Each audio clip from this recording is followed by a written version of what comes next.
এটা আমার রোজ আর সন্দেশ। রোজ কিছুদিন হলোই আমার মায়ের কাছে এসেছে। দেখুন, ওদের মধ্যে কোনো পারিবারিক বন্ধন নেই, রক্তের সম্পর্ক নেই, কোনো রকম কোনো সম্পর্ক নেই, কিন্তু দুজন দুজনকে কত অল্প সময়ে আপন করে নিয়েছে। আমার রোজ একটু সন্দেশকে আঘাত করে ফেলে বটে, ও একটু দুষ্টু আর ছোট বলে, কিন্তু আমার সন্দেশ কোনোদিনও রোজকে আঘাত করে না, ও শুধু খেলাই করে।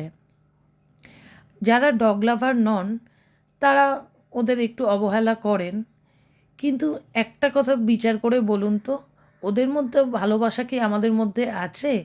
আমাদের রক্তের সম্পর্ক থাকা সত্ত্বেও, পারিবারিক বন্ধন থাকা সত্ত্বেও আমরা জেনে শুনে আঘাত করি অপর ব্যক্তিকে, কিন্তু ওরা কিন্তু সেটা জানে না।